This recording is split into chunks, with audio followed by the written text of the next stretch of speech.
Someone You Should Know.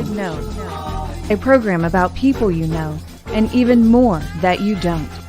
Hosted by Stuart Sachs, veteran, husband, father, and grandfather. Now, here's your host, Stuart Sachs. Well, welcome to another edition of Someone You Should Know. I am certainly happy that you're spending some time with us today, and you're going to be intrigued by this program this morning. And very quickly, I want to just say a shout out to a couple of our sponsors, to No Sweat Experts. Want to thank them very much for sponsoring the show. The email address and website is on the screen. Give them a call if you need anything regarding air conditioning and heating systems. They have a great yearly maintenance program.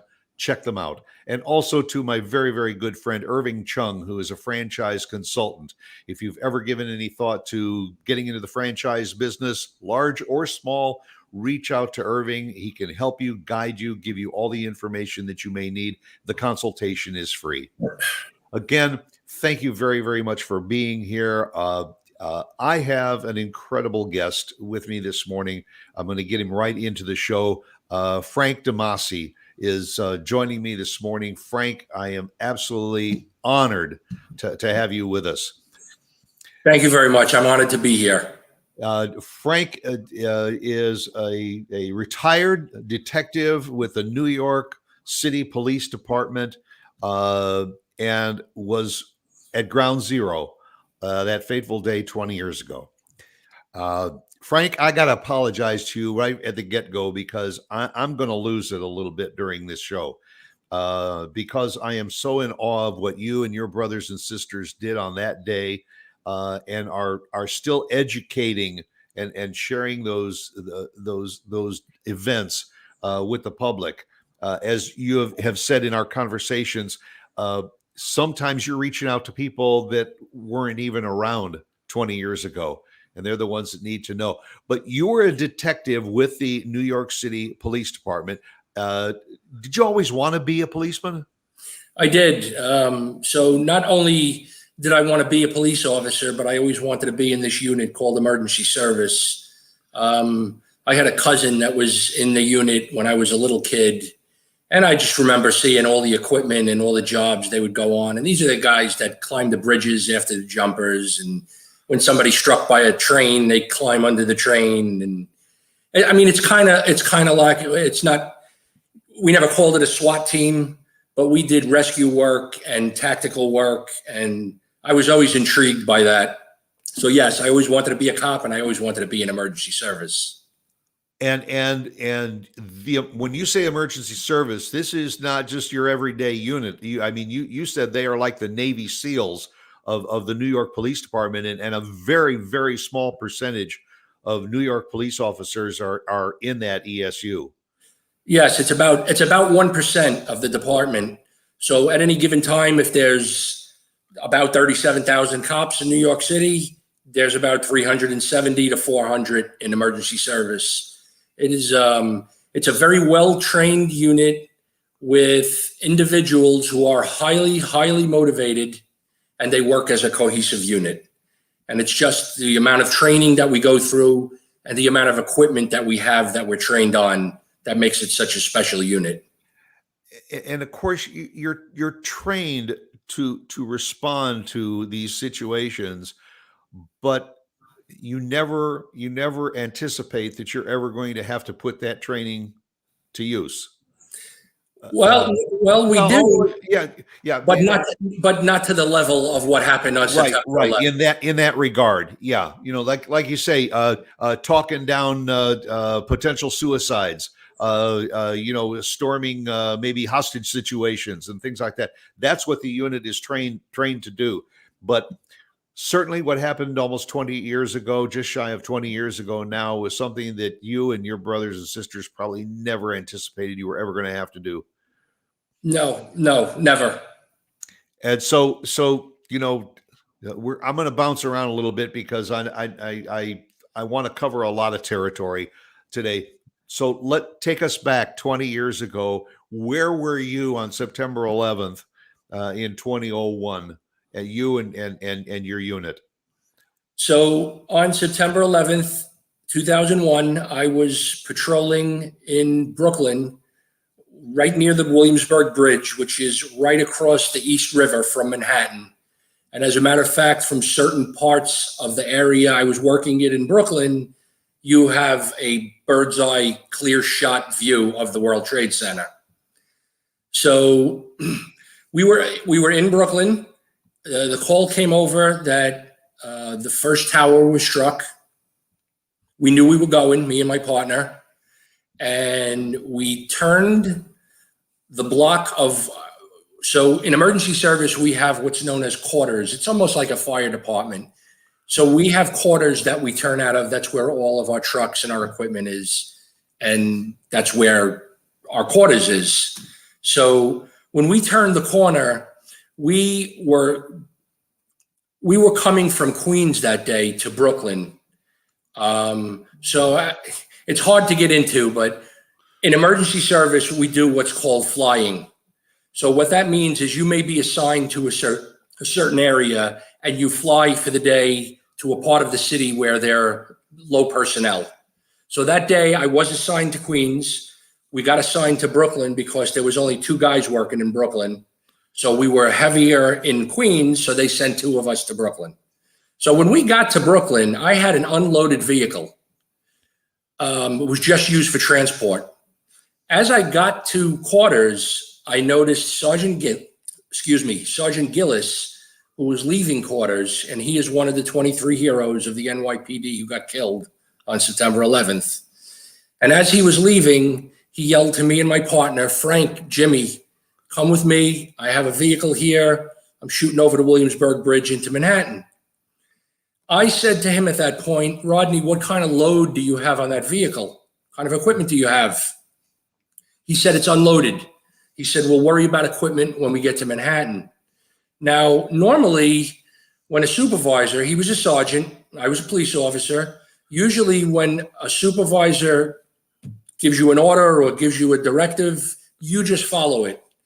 But myself and Rodney, we came in through the ranks together. We were police officers together. He was a police officer with me in the unit before he became a sergeant. So me telling him, no, Rodney, I want equipment. I don't want to get to Manhattan and not have equipment.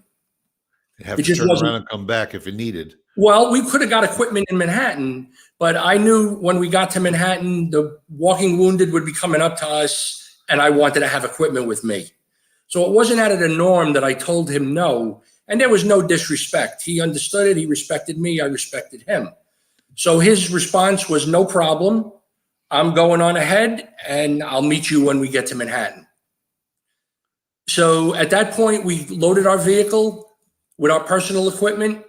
We drove over the Williamsburg Bridge, and what stands out in my mind is looking to the left as we were going over that bridge and just seeing that gaping hole with that smoke pouring out. And we kind of knew in our hearts that this was not an accident. And now this was when just the North Tower had been struck. Correct. South Tower has not been struck yet. So we get over the bridge, and I got to Lower Manhattan, right around the vicinity of Broadway and Cedar Street, right around 9 o'clock. And that was about 2 to 3 minutes before the second tower was struck. Sure enough, we did have the walking wounded coming up to us. I remember getting out of my vehicle and opening we have a Ford F-550. Those are the smaller trucks with a big box on the back, right, with all of our equipment. And I knew I wanted to get my medical bag out. So I opened up one of the bins, and I remember leaning half of my body into the bin when I heard the loudest explosion I've ever heard in my life. And that was the second tower getting struck. And so, I mean, those towers were a quarter of a mile high. I'm still a couple of blocks away from the South Tower. But when you're talking a quarter of a mile high, when you're 2 blocks away and you look up, they're right there. And I can distinctly remember the heat from the plane, from the explosion. I remember the heat on the back of my neck. And I didn't know what it was at that point. And at this point, I mean, you were probably in radio communication with other units. How many units were about at your position at that time? Were you the first or second one there? So from our truck, from truck 8, we were 4 guys. Well, actually, Rodney made 5, so we were 5 guys there. But we had guys from all over the city converging on that site, and not only emergency service. We had NYPD guys converging from all over, and Port Authority police. They had guys that were stationed in the World Trade Center. So we had hundreds of police officers there. Was it, I don't know how to say this. Was it like organized chaos? I mean, you all had all these police officers are there, and you realizing that this is like wartime battlefield conditions. Somebody's got to be kind of in charge of who's going to go where. You got the firefighters that are coming from every direction, and people that are fleeing from every direction. How were you able to maintain any kind of control or organized, exit for these people?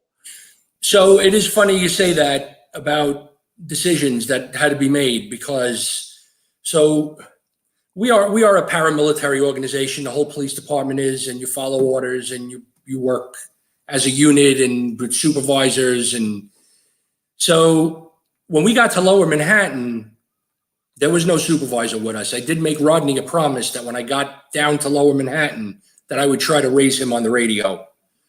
And I tried. We had a TAC channel that we used to switch to whenever we were on a big job. And it didn't go out citywide. It only worked for, let's say, a half a mile radius. So I did switch to the TAC channel, and I tried raising Rodney several times, and I couldn't get to him. And what I'm thinking is he was already in the tower with all that cement and steel. I'm sure we couldn't make communication. Probably another reason that I'm here today is that he couldn't hear me. Because if he could hear me, he tells me something like, "Frank, I'm in the South Tower, stairwell C, grab a bag of rope and meet me." And I would have been with him. He was with a group of guys on the 23rd floor when that South Tower collapsed. And I most definitely would have been on his team. So we didn't have a supervisor there, but usually on a big scale job, if there's not a supervisor, it will go to the senior man. So at the time I had 17, almost 18 years on the job. My partner had a couple of years less than me, and the 2 other officers we were with had a couple of years less. So you kind of take control of the situation until you could get to a supervisor. I remember somebody asking me, like, "What do you think we should do?" And I remember the answer I gave. The answer I gave looking at the towers, I said, "I don't know what we're going to do, but one thing we're not going to do is go into those towers blindly." I said, we need to be accountable. We need to get our names on a roster. I said, if we go in those towers and something happens to us, nobody knows we're in there. So the plan I devised was slowly making our way toward West Street, which is the front of the World Trade Center. And I said, the first ESU supervisor we come in contact with will be guided by them. So you mentioned earlier that it's a very elite unit. That's only 300 and some. How many of them were on the scene? Within that first hour or so. So, well, I'll jump to when that first tower came down. I would venture a guess that if that tower took another couple of minutes to come down, instead of losing, so we lost 23 officers. There's actually 60 when you count Port Authority. 14 of them were in my unit. And I would venture a guess if those towers took another couple of minutes to come down, there probably would have been 60 to 80 of us in emergency service. We were all getting ready to go in from all different parts of the north side, the south side, everywhere. I mean, that's what you were trained to do, was to not to act rather than react. Absolutely. it's, I mentioned to you briefly before we went on the air. I can only imagine, in the back of my head, what goes on in your soul, but not only because at any given moment you can recall what happened that day, but almost every day, and then certainly on the anniversary every year, you relive it, you rehash it. You have taken a very proactive stance on this to educate and make sure that people honor and remember. It probably is not so with a lot of others that were there on that day, because they're still have post-traumatic stress from it and living with that every day. And you're reaching out to them in the organizations. Are there, fraternal orders of your police, as well as like with the firefighters and everything, that are still on a regular basis reaching out to those that were there and helping? Because you guys are all in your 50s now. Yeah. So now, not only are there still those mental issues that are hanging with you, but now you've got some physical and medical issues that you're dealing with now 20 years later. So your support mechanism that you have must be incredible now. It is. We all communicate with each other. We all stay in touch with each other. September 11th is a very special day, whether it be phone calls or be text. And I mean, there's a lot of my friends that we don't communicate with each other except for September 11th, but we always do every year. Yeah. Yeah, it is a special bond when you live through that together. We actually have a group of guys that are still in New York that every year they make the rounds and they go to all the grave sites of all the guys that we lost on September 11th. And that's something they've been doing for, I don't know, 17, 18 years now. And they go every year. Yeah, you mentioned a few years after the incident, you retired and you moved from New York to North Carolina, where you are now. And I asked you, I said, so were you the only one? You said, no, there were a few of us, but now North Carolina is like the seat of a lot of the retired New York City police officers. You said there's how many of you are down there now? So, and this is what we know of. So I belong to a police group down here where our membership is roughly about 400, and 300 of the 400 are from the NYPD. And again, that's the guys we know of. There's guys that are down here maybe that don't want to join our club that we don't even know about. So yeah, I mean, over the years, this became a popular place for people to move. And what you are doing personally to reach out, educate, keep the memories alive. You have groups back in New York that are doing the same thing. You keep in touch with them on a regular basis. Do you? I'm sorry. Yeah, I didn't get that. Yeah. I was wondering, what you're doing in North Carolina and all. There are still several groups that are reaching out through the schools, through churches. Absolutely, absolutely. We got guys that talk to kids and talk to students all the time. What's that like, Frank, to talk to these people? Because I mean, you're telling a story over and over and over again, and it's got to hurt a little bit every time you tell it. But the light at the end of the tunnel is you're educating people on what happened and making sure that they continue to honor those that served, that are still alive, as well as those who gave their lives in the line of duty. Yeah, I mean, so we all made that promise 20 years ago to never forget, and that's what gets me going. That's why I don't mind talking about my experience, talking about the day. I feel like the only way I'm going to do my part to never forget is to make people understand what happened, keep the memory alive of not only the rescue workers that lost their lives that day, but I mean, we lost 3,000 people that day. That these I've said it before. These people were guilty of nothing but going to work that day. They, some people will even compare this to like Pearl Harbor. And I think it's not fair because Pearl Harbor was a military institution. It was a military. I mean, there was always the risk of that happening. When people went to work in the World Trade Center, they were putting on their suit and tie and going to work. They weren't expecting a terrorist act. So it's really mind-boggling to think of all these lost souls that were there that day. And it's not only the 3,000 people that we lost, but it's tens of thousands that get affected by it. And initially when you were on the scene, it was a search and rescue mission to try and rescue as many people as you could. And of course, when the towers went down, it still was a search and rescue, but then it turned to a search and recover. And it, unfortunately, it's just the fact of the matter was that the remains of, you mentioned, over 3,000 people, some of the remains were just not able to be recovered. A lot of them weren't. And it's heartbreaking. I mean, just in my unit, again, we lost 14 guys and only 5 were recovered. And the rest of the guys were never recovered. I remember even as the operation was going on, we had funerals, and sometimes we'd go to funerals 2 or 3 a day.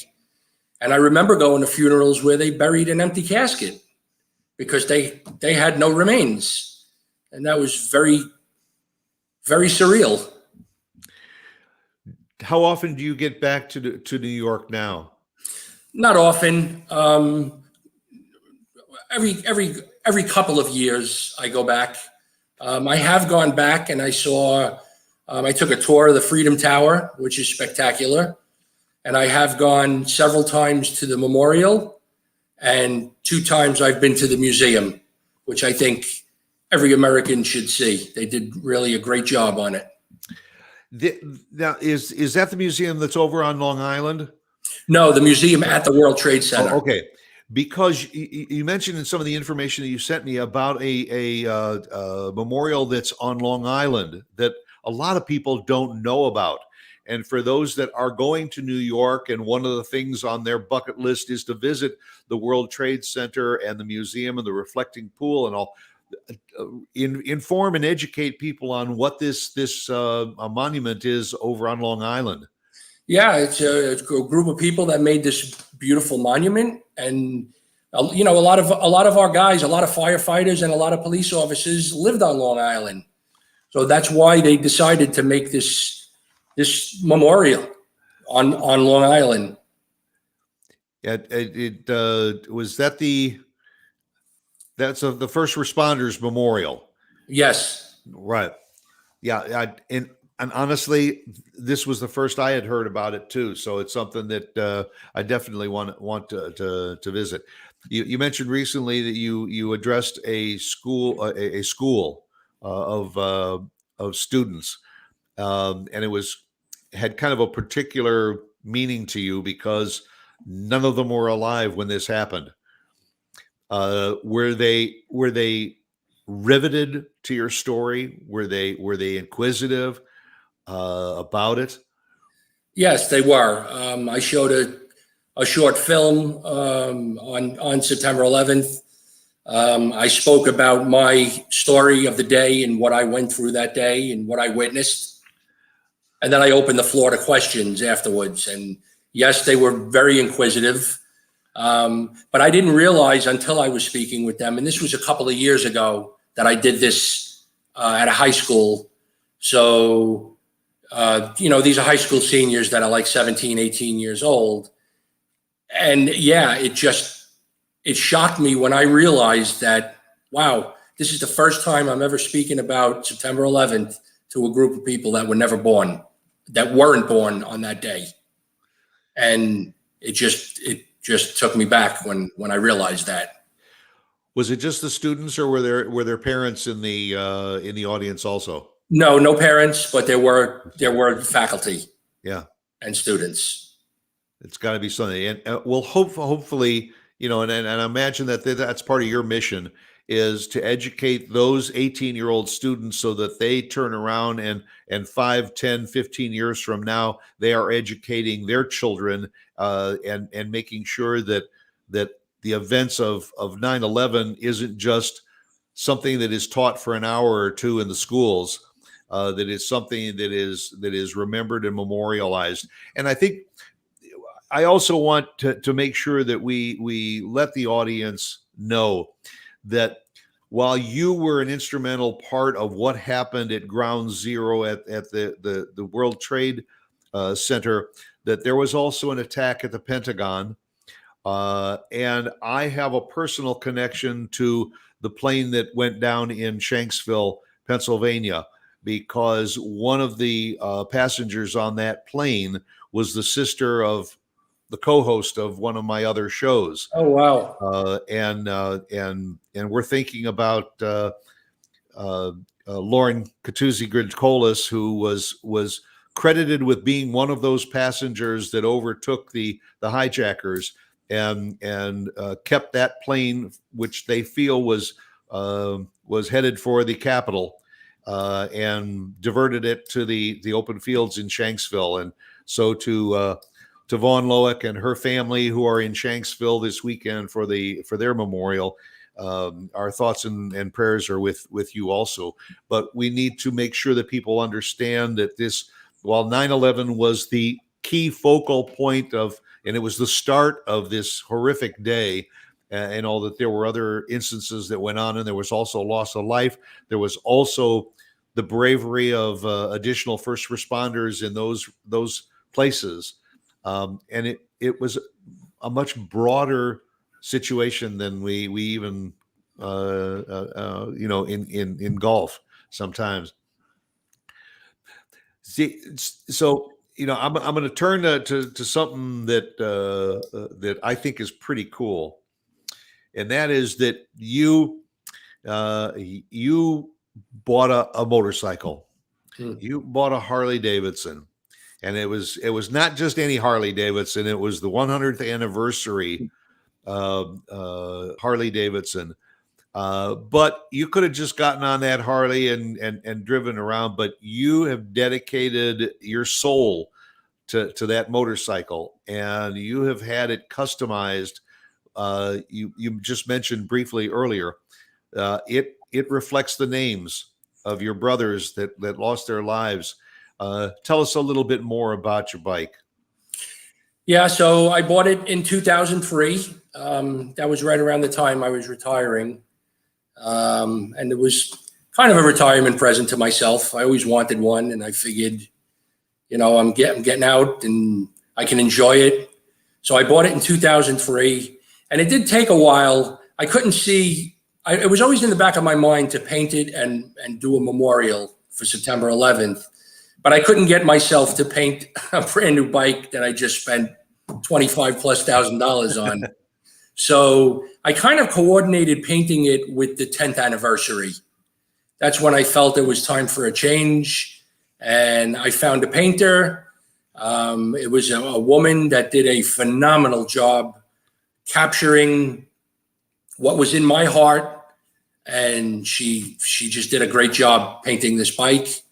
And I did do a roll call to all 23 officers that were killed that day. And yeah, it's just every time I ride for them. It's up on the screen right now, and it's showing some of the customized work. And I see on the back of that front fender is the names of the officers. Yes. So Fidelis ad mortem is our motto, faithful unto death. And then what I did was I added all 23 names. And those are actually replicas of our name tags that we wear under our shields when we're in uniform. And I had them all painted to scale and to size. So that's why I just put their last names, because that's what would have been on their uniform. Yeah. This is the customized tank.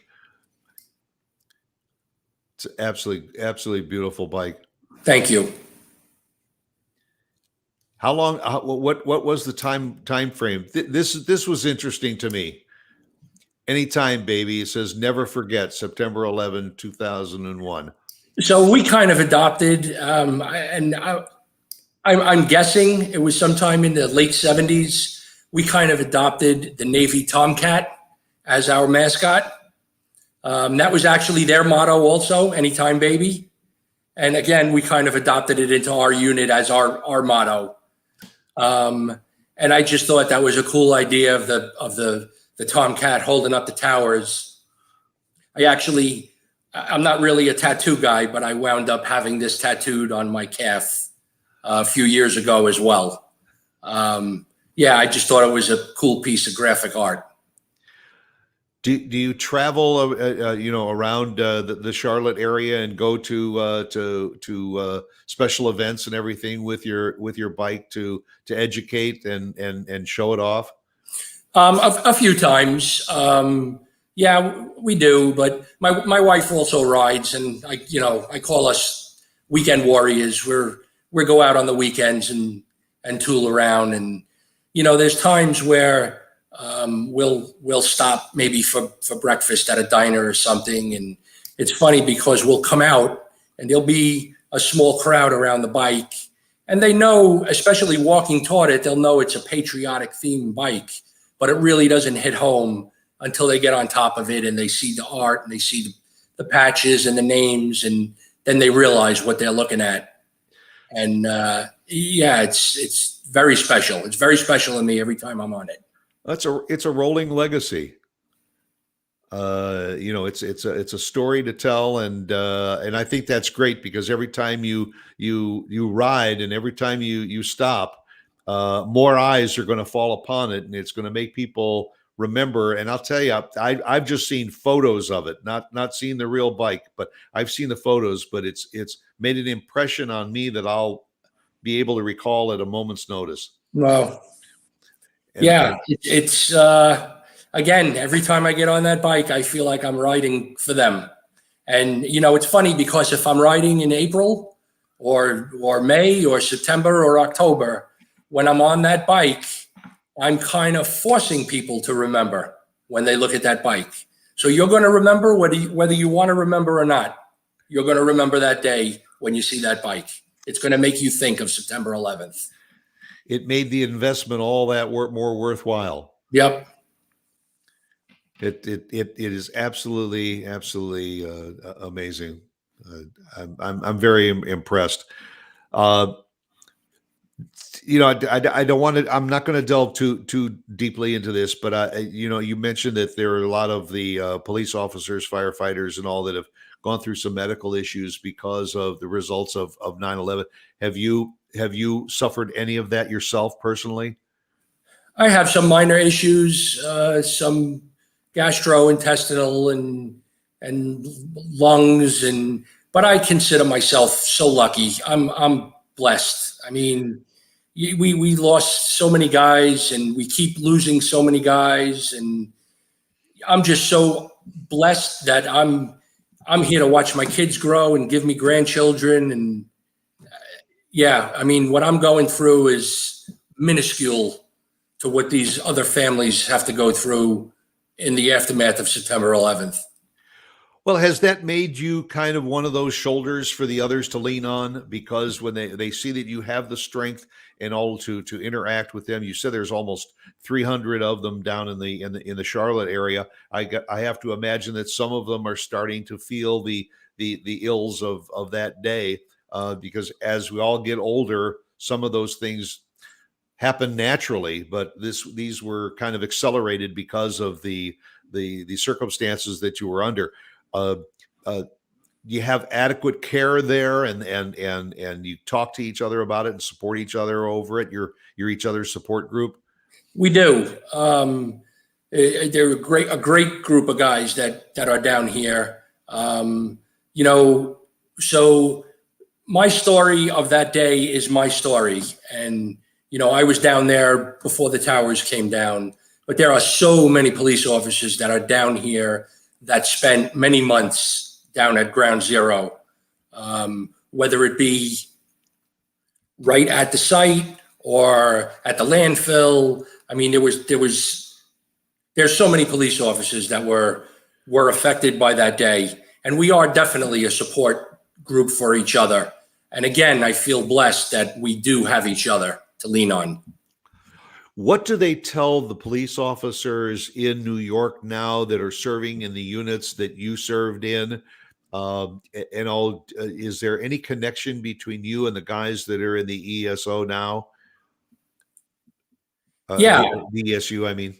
Yes. So it's a very tight-knit fraternal group. And we do have old timers too, but very few, not many, but there are a few guys that were actually there on September 11th that are still on the job. So yeah, we do have guys, senior guys, that will go speak to newer guys in the unit. They have meetings where it's open for not only retired guys, but also active guys. And again, yes, definitely they lean on each other. Yeah, I'm sure that it's probably an honor for anyone to serve in the units that you were with. Obviously, before you went to the ESU, just patrolmen in New York to be a part of the units that were there on that day. You know, again, my mind is running rampant on me, Frank, because I'm just thinking about what it was like on that day for you. Because when the towers came down, it was a matter of just, now what do we do? We've got to sift through all this rubble, and the heavy equipment was still probably days away from getting there. And I remember seeing footage of first responders there moving debris out bucket by bucket. They had bucket brigades just passing debris just to try to find if there was anyone there. 14, 18-hour shifts. And you and your men were part of that.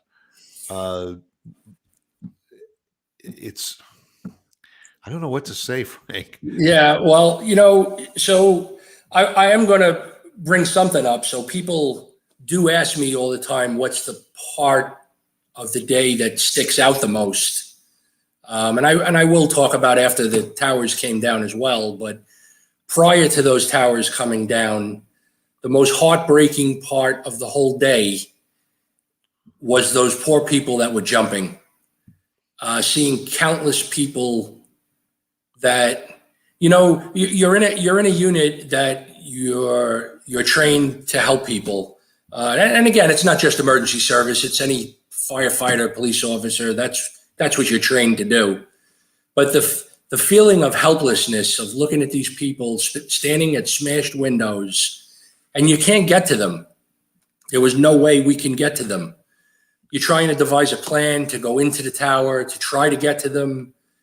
And looking at these people there were times where we were looking at 3 and 4 people at a time jumping together.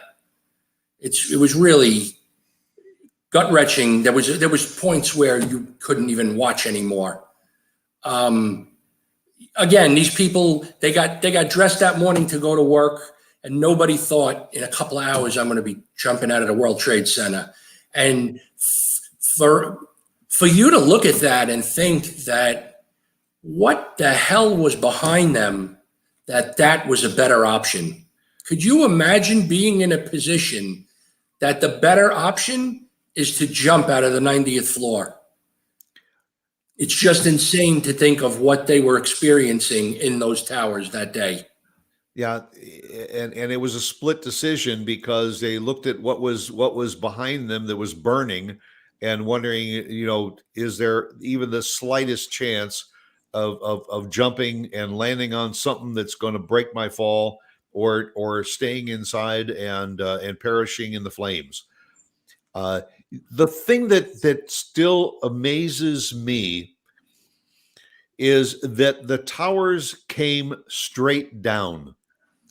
They almost imploded into where they were. I can only imagine if either one of those towers had fallen in any direction other than straight down, how much more damage and that would have caused. And I guess you have to look back and say it was in the design of the buildings. So if that was any kind of a saving grace, maybe that it was planned that way. Yeah, I mean, I'm not an architect or an engineer or anything, but the collapse that day on both towers, is what they call a pancake collapse, and it's where one floor just collapses on the other, and so on and so forth. But I mean, you're talking 110 stories, and it went down in 8 seconds. So they were really quick, simultaneously falling onto each other. And I remember when that first tower came down, what that sounded like. It was just incredible to hear that. You have all these big buildings in Lower Manhattan, so it's kind of like being in the Grand Canyon with these tall mountains around you, and the mountains being the tall buildings. And what that sounded like echoing through Lower Manhattan was just incredible. And that's why in the back of my mind, I'm thinking of these burning buildings. If they had fallen in any other direction than straight down, it would have been like a domino effect on all these other high-rise buildings. But you mentioned at the onset of the show that the one memory that was so vivid in your mind was seeing that second plane hit and feeling the heat of it to your back. It's a memory that you can't wipe out, and I don't think you ever want to wipe it out, because it is something that as we all say, the best way to remember is to never forget. Right. And it's a part of your life. It's a part of your memory. I can only thank you for sharing it. Because I think it's important that you and your brothers and sisters continue to share the meaning of that day, so that we do never forget. And it's a 20th anniversary event that I'm sure you never really thought you'd ever have to honor. But are you going to spend 9/11 in any special way with your comrades? Yeah. So actually, there is it's called Chiefs Cup Baseball. What they're doing on September 11th so we have the Chicago White Sox, their farm team is here in Charlotte, called the Charlotte Knights. Yep. And at the stadium that day, we're going to have the Charlotte Mecklenburg Police Department is going to be playing the Charlotte Mecklenburg Fire Department in a baseball game. So it's going to be a very nice thing. They're going to have a piece of the steel from the World Trade Center there. It's going to be really nice to be a part of that on September 11th. So there's a bunch of our guys going. And also to know that you're bringing a more of an uplifting tribute for that occasion, rather than it just being a somber, sad day. And Right. I think that's important all over the country, is that you make this an honorary day. Also, fly your flags at full or at half staff, if you can, in order to honor those that gave their lives. Frank, I'm sure that you have heard the word hero mentioned, and in my eyes, you are the epitome of what I see as a hero. Somebody that was trained to do a job. You probably thought, I never will ever have to face something like this, but you did. And I know you don't want to accept that. No, thank you very much for saying that, but no, not at all. I mean, I did my job that day like any other cop would do that day. And I don't consider myself a hero. I consider all the heroes were those that were in there that perished that day. Those are the true heroes. I just did my job. Then I will. But I appreciate you saying that. Thank you. Well, and as in my eyes, you will be a hero, but you're also a survivor. And I'm very, very proud that you are here in order to share your story with other people. So thank you, Frank. Thank you very, very much from the bottom of my heart for taking the time to share your story with me, with myself, and with my audience, and with everybody in the nation. It's a very, very somber, a very meaningful, a memorable day this coming weekend, and I hope that you will remember, and I hope that you will also remember people like Frank who were there on that day and responded the way I hope all of us would have responded to. Thank you very much, Stuart. And I want to thank you for doing your part. I mean, this is your way of keeping the promise alive to never forget by doing the show. So thank you very much for doing that. And I will, and I have a good new friend right now, and we'll stay in touch. Absolutely. Well, that'll do it for another edition of Someone You Should Know. I always end my shows by saying, go out and be yourself because everyone else is taken. And please, remember, never forget, remember 9/11, 2001, 20 years ago. God bless you, Frank, and to your brothers and sisters. And that'll do it for another edition of Someone You Should Know. See you again next week.